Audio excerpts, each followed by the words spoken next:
আরিফ আজাদের প্যারাডক্সিক্যাল সাজিদ বইটা নিয়ে তো প্রচুর আলোচনা হয়, তাই না?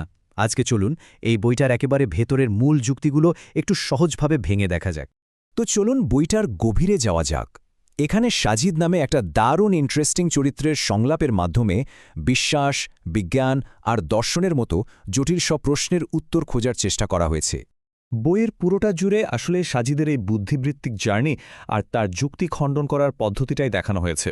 বইটার মূল ভাবনাগুলো ঠিকঠাক বুঝতে আমরা পুরো আলোচনাটাকে 5টা ভাগে ভাগ করে নিয়েছি। তাহলে প্রথমেই চিনে নেওয়া যাক সেই প্রধান চরিত্রটিকে, যার দৃষ্টিকোণ থেকেই পুরো বইয়ের গল্পটা এগিয়েছে। বইটার ফরম্যাটটাই এমন যে এখানে কিছু বুদ্ধিবৃত্তিক আড্ডা বা বিতর্কের মধ্যে দিয়ে গল্পটা এগিয়ে চলে, যেখানে বিশ্বাস আর সংশয়ের একটা দারুণ সংঘাত আমরা দেখতে পাই। আচ্ছা, সাজিদের পরিচয় তো পেলাম। এবার চলুন বইয়ের একটা খুব গুরুত্বপূর্ণ দার্শনিক প্রশ্নে যাওয়া যাক, যেটা সাজিদের যুক্তির একদম কেন্দ্রে রয়েছে। এটা কিন্তু সংশয়বাদীদের একটা খুব কমন প্রশ্ন, আর বইটাতেও সরাসরি এই প্রশ্নটার উত্তর দেওয়ার চেষ্টা করা হয়েছে। এখানেই সাজিদ একটা খুব ইন্টারেস্টিং যুক্তি দেন। তিনি প্রচলিত কার্যকারণ সূত্র বা ল অফ কজালিটিকে একটু অন্যভাবে সংজ্ঞায়িত করেন, আর এটাই তার যুক্তির মূল ভিত্তি। তার মূল কথাটা হল, যেহেতু স্রষ্টা চিরন্তন, মানে তার কোনো শুরু নেই, তাই আমাদের জাগতিক জগতের জন্য তৈরি এই নিয়মটা তার ক্ষেত্রে অ্যাপ্লাই করা যাবে না। তার মতে এটা করার চেষ্টা করাটাই একটা লজিক্যাল ভুল। আর এই বিষয়টা বোঝানোর জন্য তিনি একটা দারুণ উপমা ব্যবহার করেন। ভাবুন তো, একজন লেখক কি তার লেখা বইয়ের অংশ? না, ঠিক সেভাবেই স্রষ্টাও তার তৈরি করা এ মহাবিশ্বের অংশ নন।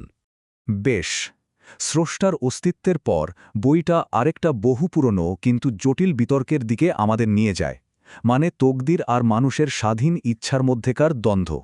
বইটাতে এই বিতর্কটাকে একটা সেন্ট্রাল চ্যাপ্টার হিসেবেই দেখানো হয়েছে।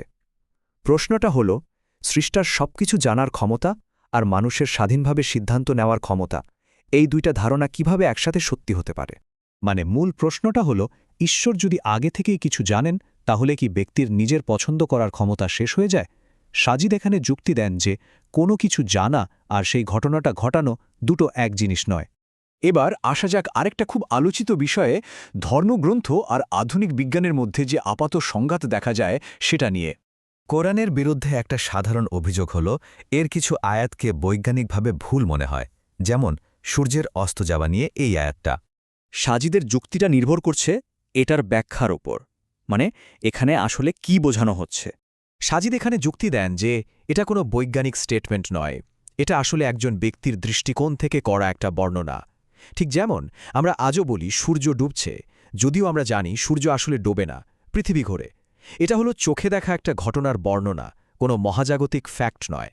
তো আমরা এতক্ষণ ধরে সাজিদের কয়েকটা যুক্তি দেখলাম, কিন্তু প্রশ্ন হল তার এই চিন্তা বা যুক্তি দেওয়ার পদ্ধতির মূল ভিত্তিটা আসলে কি? তার যুক্তি খণ্ডন করার একটা নির্দিষ্ট প্যাটার্ন আছে।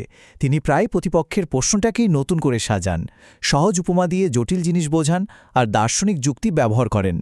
শেষ পর্যন্ত সাজিদের সব যুক্তি আমাদের এই জানা মহাবিশ্ব আর এর বাইরের এক অসীম অজ্ঞে সৃষ্টার মধ্যেকার দূরত্বটা কমানোর চেষ্টা করে। আর এখানেই আমরা একটা চূড়ান্ত ভাবনার মুখোমুখি হই।